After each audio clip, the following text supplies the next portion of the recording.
Shalom, shalom, que o Eterno te abençoe e te guarde. Seja bem-vinda a mais um vídeo do canal Evangelho Gratuito. Se você não é inscrito em nosso canal ainda, se inscreva, ative o sininho de notificações. Assim, quando nós postarmos um vídeo, você será notificado imediatamente. Deixe o seu like, compartilhe esse vídeo com os seus amigos, com a sua família. Vamos juntos levar o evangelho ao mais distante possível. Sem demora, vamos para o vídeo. Roda a vinheta.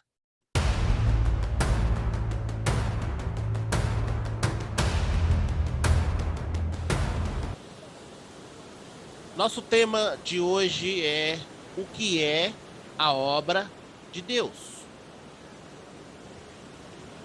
Nosso texto base é João capítulo 4, versículo 34, que diz: Yeshua disse-lhes, a minha comida é fazer a vontade daquele que me enviou e realizar a sua obra.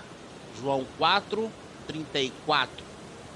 Queridos, quando nós começamos a meditar sobre o que é a obra de Deus, e aí nós vamos nos situar no tempo presente, e quando nós ouvimos o que é a obra de Deus, quando nós falamos, quando nós na roda de conversa, no meio dos irmãos, nós começamos a falar sobre o que é a obra de Deus, nós percebemos imediatamente que nós não temos uma ideia do que é a obra de Deus, e quando temos uma ideia, uma vaga ideia, ela não encontra apoio direto e exclusivo nas Sagradas Escrituras. É claro que nós temos aí alguns versículos, nós temos alguns textos para analisar, para que nós possamos chegar a uma conclusão. E quando nós começamos no Evangelho de João 4,34, já com esse texto em mente, se você entendê-lo, já vai mudar um pouquinho a nossa ótica. O texto diz, a minha comida é fazer a vontade daquele que me enviou e realizar a sua obra. Pois bem, se Yeshua realizou a sua obra, a obra do Eterno, qual a similaridade, o que tem o que Yeshua fez com o que nós fazemos? Quais são as características da obra de Yeshua que tem a ver com as características do que fazemos hoje? O que fazemos hoje tem a ver com o que Yeshua fez? Bom, essas perguntas são justamente para dilatar a sua mente, para que nós possamos olhar essa questão de fazer a obra do Eterno de uma forma um pouco diferente. Um pouco diferente daquilo que vimos e ouvimos nos dias de hoje. Nos dias de hoje, quando nós falamos em fazer a obra do Eterno, as pessoas acham que é ministrar um louvor, outras acham que é abrir uma igreja, abrir uma congregação num determinado bairro, numa determinada cidade, num determinado estado, país, e por aí vai. Se tem, principalmente, queridos, se tem como obra de Deus levantar templos. Você vê que as congregações, em regra geral, elas estão juntando dinheiro ou para comprar um terreno, ou para construir, e na maioria das vezes isso para eles, ou para nós, é fazer a obra do Eterno. Mas seria isso que a Bíblia nos ensina? Seria isso que Yeshua fez? Qual o templo que Yeshua construiu? E quando fala de templo, sobre construção de templo, quando Yeshua está falando de construção de templo, ele está falando muito mais em destruir e reconstruir. O que Yeshua tinha em mente sobre obra de Deus? O que é a obra de Deus? Será que nós podemos fazer a obra de Deus? A obra que é dele? Bom, nesse sentido, nós vamos adentrar, e o primeiro texto, o próximo texto, que eu quero ler, é Isaías capítulo 28, versículo 21. Nós não sabemos com exatidão o que é a obra do Eterno. Isso não é nós nos dias de hoje. Todas as gerações. Desde o princípio. E quem vai dizer isso não sou eu, não. Quem vai dizer isso é o profeta Isaías no capítulo 28, versículo 21. Ele diz, porque o Senhor se levantará como no monte Perazim, e se irá como no vale de Gibeão, para fazer a sua obra, a sua estranha obra, e para executar o seu ato, o seu estranho ato. Quando nós ouvimos ou lemos, no nosso caso aqui, o profeta Isaías, já no capítulo 28, dizendo que o Eterno estava fazendo a sua estranha obra. Estranho é o quê? É algo que eu não conheço. Então, se é estranho, como que eu posso fazer a obra do Eterno? Como é que eu posso fazer algo que eu não conheço? Isso me dá a entender já de início que quem faz a obra de Deus é o próprio Deus. Não existe condições do ser humano fazer aquilo que é para Deus fazer. Claro que nós tomamos parte, claro que nós temos parte, claro que Deus escolheu nos usar para fazer a sua obra, mas quem faz a obra é o Eterno. Nós não temos condições de fazer a obra. Por que nós não temos? Vou te explicar. Em que consiste a obra do Eterno?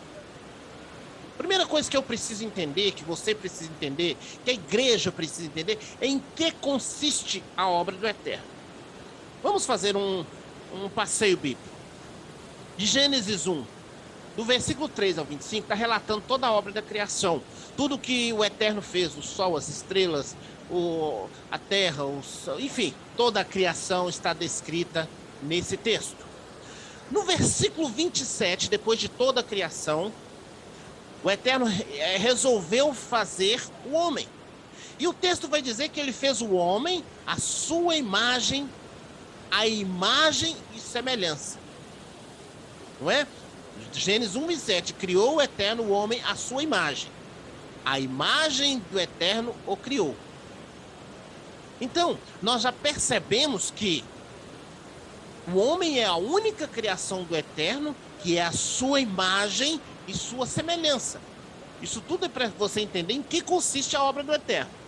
Então eu entendo que o homem, a criação de Deus homem, é a única de todas as elas, inclusive está fora desse versículo 3 ao 25. No 25 ele conclui a primeira parte da obra, não é? Já no versículo 27 é que ele então vai criar o homem. O homem é a última criação de Deus e ela é a única criação, a sua imagem e a sua semelhança. Versículo 27 do capítulo 1 de Gênesis. Pois bem, Gênesis capítulo 1, versículo 28. Dominai sobre os peixes, sobre as aves e sobre todo animal que se move sobre a terra. O homem é a única criação de Deus que foi criado para governar. Então nós temos dois pontos aí, para você entender em que consiste a obra de Deus. Primeiro ponto, o homem é o único ser criado à imagem e semelhança do seu Criador. Segundo, ele foi criado para governar. Ele foi criado já com um propósito, para governar. Depois, no capítulo 2, versículo 7 de Gênesis. Gênesis 2, 7. Vai dizer o seguinte: e formou o Senhor Deus o homem do pó da terra e soprou em suas narinas o fôlego da vida. E o homem foi feito alma vivente. Olha que maravilha, que espetáculo. Primeira coisa que eu entendo desse texto: o homem é a única criação do Eterno que foi feito pelas suas próprias mãos. Nas outras criações, o Eterno disse: haja, haja. Ele usou o poder da palavra. Quando foi criar o homem, ele usou as suas mãos. E formou o Senhor Deus o homem do pó da terra e soprou em suas narinas o fôlego da vida. É claro, nós sabemos que Deus não tem mãos, né? Deus é um espírito. Mas nós vamos, pela palavra do próprio Deus, quando Jeremias ele vai na casa do oleiro, e aí a metáfora vai dizer que Deus trabalha com o ser humano assim como o oleiro trabalha com o barro. Então, baseado nisso, nós podemos dizer que o próprio Deus fez o homem com as suas mãos. E a única criação que foi feita pelas suas próprias mãos. Então, foi criada a sua imagem e semelhança, foi feito para governar, feito pelas mãos do Eterno e foi a única criação que recebeu o sopro de vida direto da boca de Deus para a boca do homem.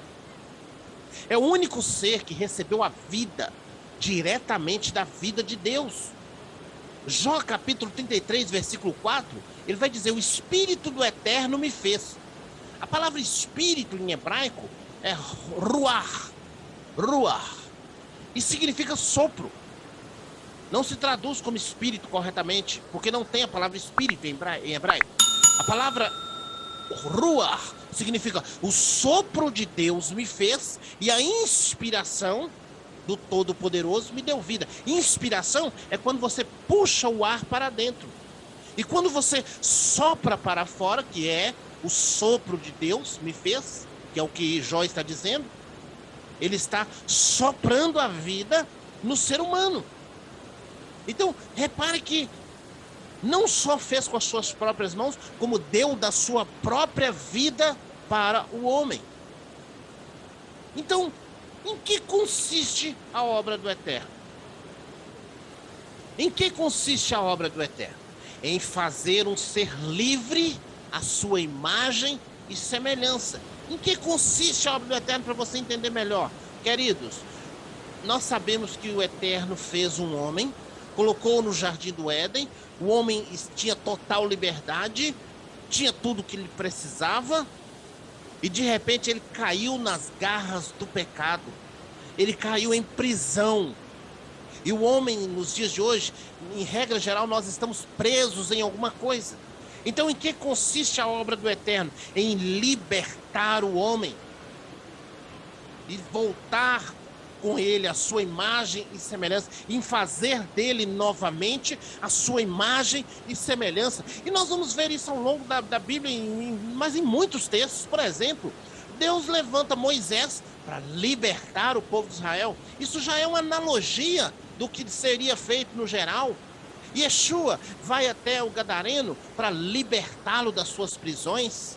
Uma mulher que estava corcunda, que estava encurvada, ela foi liberta pelo poder do Eterno. Então a libertação, a salvação da prisão, o tirar o homem da prisão, é a obra do Eterno. Em que consiste a obra de Deus? Fazer um homem livre, libertar o homem, nos libertar, tirar as nossas cadeias, tirar as nossas algemas, tirar as nossas prisões. E todos nós temos prisões, uns mais, outros menos, mas nós precisamos nos libertar das nossas prisões. E só o Eterno pode fazer isso. Nós temos, por exemplo, Lázaro, que estava preso há 4 dias na morte. Yeshua foi e tirou ele da prisão da morte. Pedro foi preso, literalmente, e o anjo do Senhor foi até ele e tirou ele da prisão. Então, qual é a obra do Eterno? É tirar o homem da prisão, é fazer um ser livre. Por quê? Porque ele criou um ser livre. Aquele protótipo no Éden é o que Deus deseja para mim e para você, um ser livre na presença do Eterno. É isso que Deus deseja para nós. E se nós não alcançamos isso ainda, é porque nós ainda precisamos da libertação. E quem faz essa libertação, quem faz essa salvação é o próprio Deus. Quem faz essa obra, quem faz esse trabalho é o próprio Deus. Então nós respondemos dessa forma mais uma vez. Em que consiste a obra de Deus? Em fazer um ser livre, em fazer do homem um ser livre, a sua imagem e a sua semelhança. Isso é a obra do Eterno. Não é construir templos, não é fazer louvor, não é ministrar pregações. Claro que tudo isso pode ajudar alguém a ser livre, é claro, é óbvio. Mas isso não é o que consiste a obra de Deus. O que consiste a obra de Deus é libertar o homem. Quais são os meios? É outra coisa. Quais são os meios que Deus vai usar? É outro departamento. Mas fazer a obra de Deus é, literalmente, libertar o ser humano e transformá-lo em um ser livre, a sua imagem e a sua semelhança. E quando diz sua imagem e sua semelhança, está dizendo em fazer com que o homem esteja na presença do Todo-Poderoso novamente. É trazer o homem de volta à presença do Eterno novamente. É levá-lo à presença do Eterno novamente. Se o homem for livre, mas não for a imagem e a semelhança do Eterno, então nem mesmo a liberdade. A liberdade, ela vai consistir em viver na presença do Eterno, porque essa é a verdadeira liberdade. Ser livre não é fazer o que quiser, não é ter o direito de ir e vir. Ser livre é ser livre das cadeias do pecado que no Éden já trancafiou o homem. Ser livre é não ser escravo do pecado. Ser livre é não estar debaixo da maldição do pecado. Ser livre é poder andar na presença do Eterno. Isso é a verdadeira liberdade. Isso é ser livre. Isso é ser livre. E nós não estamos aqui na condição de juízes para condenar ninguém por não saber tal fato. Pelo contrário, todos nós estamos no mesmo barco. Em João capítulo 6, versículo 28, os próprios discípulos disseram a Yeshua: que faremos para executar as obras de Deus? Que faremos para executarmos as obras de Deus? Ou seja, eles também não sabiam. Eles também precisavam do ensinamento. Eles também precisavam da diretriz. Então isso não é uma característica dos dias atuais. Eu acredito até que isso seja inerente da igreja. Isso é aprendizado, isso é caminhada, isso é sequência, isso é conhecimento, e nós vamos adquirir com o tempo mesmo. Então hoje nós estamos entendendo em que consiste a obra de Deus. A obra de Deus consiste em transformar um homem caído, um homem preso, em um homem livre. E livre à imagem e semelhança do Criador. Qualquer coisa fora disso está errado. Eu vou à igreja 4, 5 vezes por semana, eu dou o meu dízimo, eu sou fiel nisso, eu sou fiel naquilo. Mas espera aí, você é livre do pecado? Você é a imagem e semelhança do Eterno? Nós somos, ou nós andamos na presença do Eterno? Ou nós só andamos na presença dos irmãos? Ou nós só andamos na presença da igreja? Ou nós só andamos na presença da religião?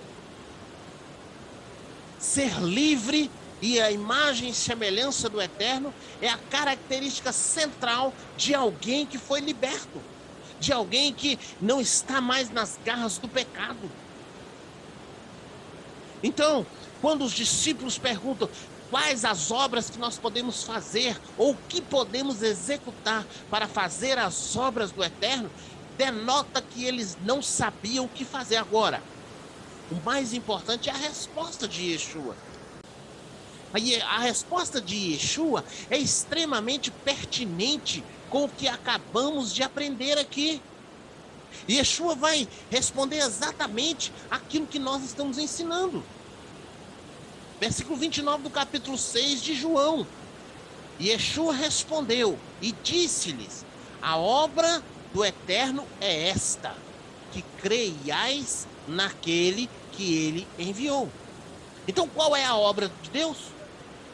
Em que consiste a obra de Deus?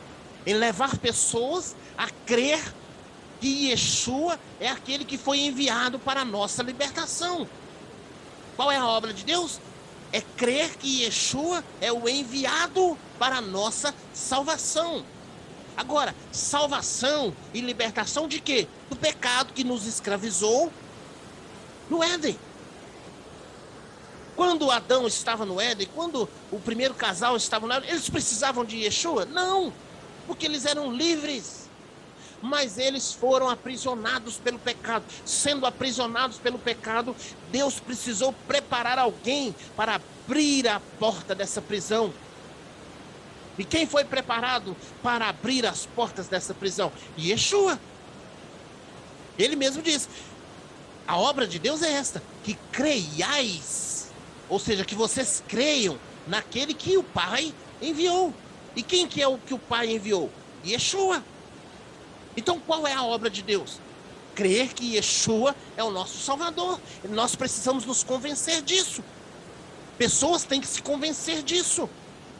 A obra de Deus é só essa. Precisamos de templos? Não. É pecado ter os templos? Também não. Os templos contribuem? Sim. O que nós não podemos é colocar construção de templos como obra de Deus. O que nós não podemos é colocar a construção de templos como foco.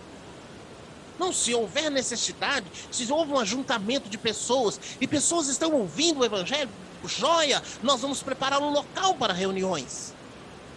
Mas o problema é que hoje acontece o inverso, nós preparamos o local para as reuniões primeiro, para depois se preocupar com o povo. Ou seja, o que importa é ter o local para as reuniões e não o povo para as reuniões. Nisto, mostra que nós invertemos as coisas. Nisso prova, por A mais B, que nós mudamos a posição das coisas. Primeiro, nós vamos até o povo. Primeiro, nós conquistamos o povo. Primeiro, nós levamos o povo a crer. Vamos ler, por exemplo, os evangelhos, como as pessoas seguiam Yeshua, como as pessoas se amontoavam para seguir Yeshua, para ouvir Yeshua, como as casas ficaram lotadas, pessoas até tinham que descer pelos telhados para receber algo de Yeshua, e mesmo assim Yeshua não abriu um templo, e mesmo assim Yeshua não começou algo novo. Quando ele queria ministrar, ele ia no templo que já existia, por isso mostra que templo não é errado. Não é errado nós termos um templo para nós pregarmos a palavra de Deus. O que é errado é quando nós colocamos o templo na frente do povo. O errado é quando nós focamos o templo como obra de Deus. Tem um monte de gente dizendo por aí que o altar é santo. O altar santo sou eu e você. Aquele batido de cimento não tem nada de santo. Aquilo nem vida tem, como pode ser santo? Porque para ser santo, tem que ser algo que não peca. Então, tudo que não peca e que não é vida, é santo. O altar que é santo sou eu e você. O altar santificado sou eu e você. Não tem essa de o local do culto é santo. Ele é santo enquanto nós estamos ali. Quando a gente está ali, a gente santifica ele. Quando a presença de Deus está ali, a presença de Deus santifica ele. Mas quando nós saímos dali, ele se tornou um local comum. Ele se tornou um local igual a qualquer outro. Então, não há nada de errado em construir o templo. Mas primeiro precisamos alcançar o povo, ter ovelhas, ter rebanho, para depois nos preocupar com o aprisco. Não podemos criar o aprisco primeiro. Não podemos focar os nossos olhos em construções primeiro, em arrecadações para a compra de lote, em arrecadações para a compra de locais. Nós não podemos focar os nossos olhos nisso, porque isso não é a obra do Eterno. A obra do Eterno é levar pessoas a crer naquele que ele enviou, Yeshua, o Salvador, o Libertador. Agora, o mais importante disso tudo, quem executa essa obra? Sou eu? É você? Somos nós? Não! Não! João, capítulo 16, versículo 7. E quando ele vier, convencerá o mundo do pecado, da justiça e do juízo. Espera aí, eu tenho condições de convencer alguém de alguma coisa? Não! Porque não me foi dado esse ministério. Não me foi dado essa condição. Essa condição e esse ministério pertence ao Espírito do Eterno, ao sopro do Eterno. Lembra que o sopro do Eterno no Éden deu vida para Adão? O sopro do Eterno hoje convence o homem do pecado, da justiça e do juízo e devolve a vida para ele. O que ele faz exatamente? Ele sopra sobre o ser humano e traz ele de volta à vida. Por quê? Porque ele está morto em delitos e pecados. Ele é apenas um pedaço de barro. Ele é apenas uma parte da terra, sem vida. Então o Eterno pega ele novamente, coloca ele de pé, sopra sobre ele, convence ele do pecado, da justiça e do juízo, e ele volta a ter vida, e vida na presença do Eterno. E quem faz isso é o próprio Deus, é o Espírito do Eterno, é o sopro consolador. É ele que faz essa obra, não sou eu e nem é você. Eu não tenho condições de soprar uma pessoa e ela receber vida. Eu não tenho condições de fazer isso. Agora, o Eterno pode sim vir sobre uma pessoa, usar poderosamente essa pessoa para dar vida em outra pessoa? Sim, mas é o Eterno que faz. Não sou eu, não é você, não somos nós. Nós não temos essa condição. A minha sabedoria humana, ela não pode convencer o homem do pecado, da justiça e do juízo. Para convencer o homem do pecado, da justiça e do juízo, nós precisamos de algo chamado poder de Deus. E o que é o poder de Deus? É o que foi derramado em Atos capítulo 2, versículo 1. Um sopro impetuoso, um vento impetuoso. Não estamos falando de sopro? No jardim do Éden não foi um sopro? Yeshua não soprou sobre os discípulos? No capítulo 2 de Atos não veio um vento impetuoso? E esse vento impetuoso fez o quê? Deu vida. Deu vida à igreja. Deu vida aos que estavam reunidos. E quando deu vida ao que estava reunido, o que fez com eles? Convenceu eles do pecado, da justiça e do juízo. E ali nasceu homens totalmente diferentes. Ali houve novo nascimento. Então quem executa essa obra é o próprio Deus, é o Senhor, é o sopro de Deus que faz essa obra. Nós não podemos achar que faremos, porque nós não faremos. Não é a minha música, não é a minha pregação.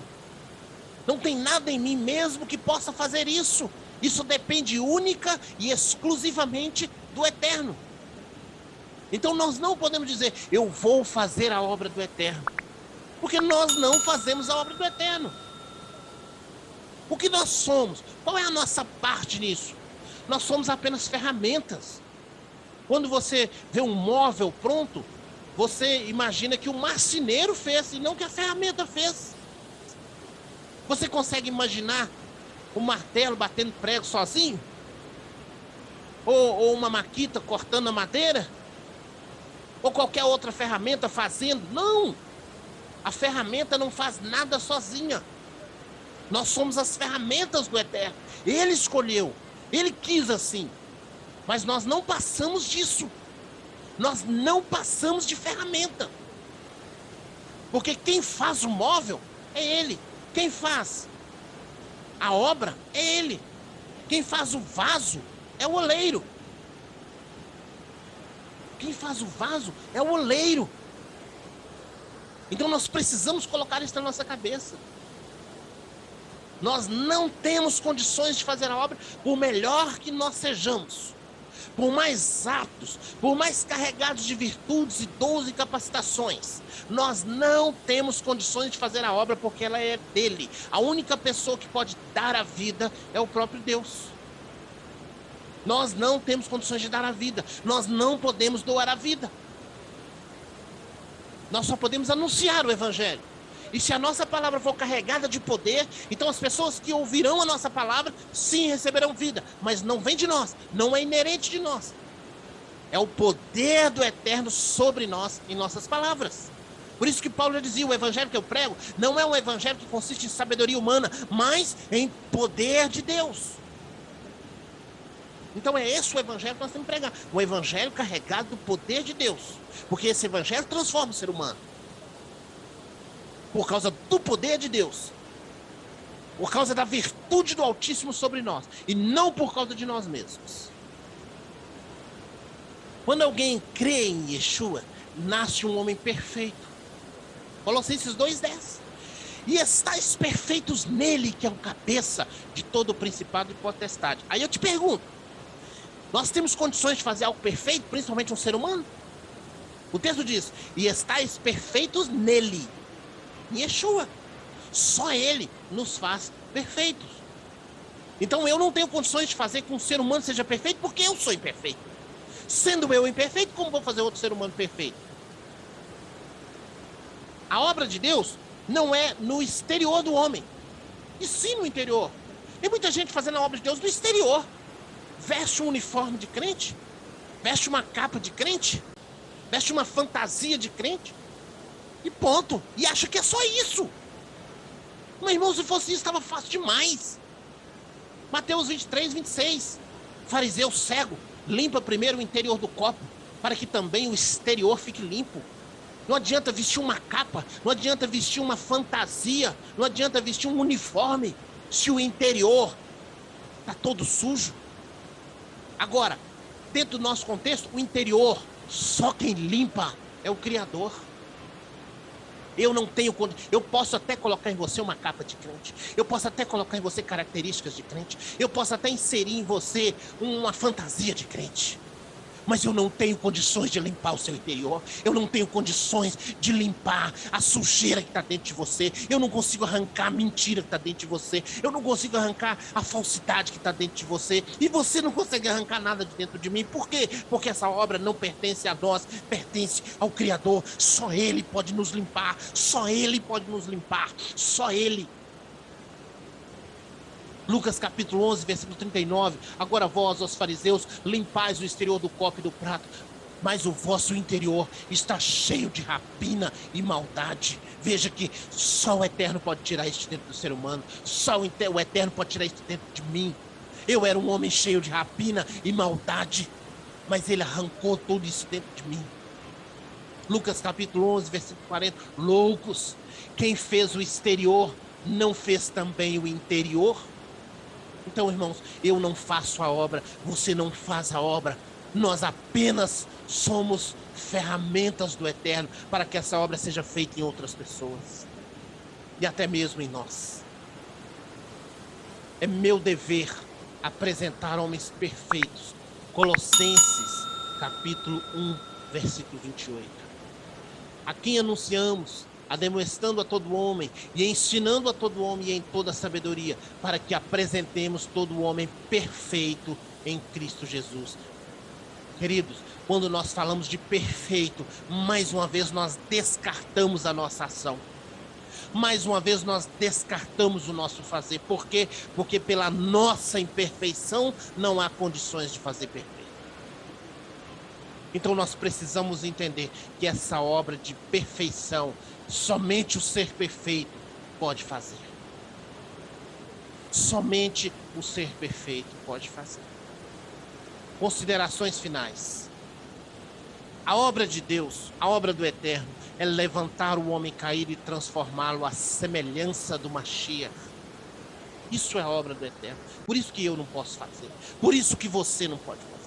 Porque a obra de Deus é levantar o caído, o aprisionado, e transformá-lo à semelhança do Mashiach. Isto é a obra do Eterno. Aperfeiçoar o homem. E Yeshua é o modelo. Yeshua é o modelo que nós devemos nos aproximar cada vez mais. Efésios capítulo 4, versículo 13. Até que todos cheguemos à unidade da fé e ao conhecimento do Filho do Eterno, ao homem perfeito, à medida da estatura completa do Mashiach. Então, ele é a nossa medida, ele é a nossa estatura completa, ele é o nosso objetivo, ele é o nosso alvo. É com ele que nós devemos parecer, porque ele é perfeito. E ele faz essa obra em nós.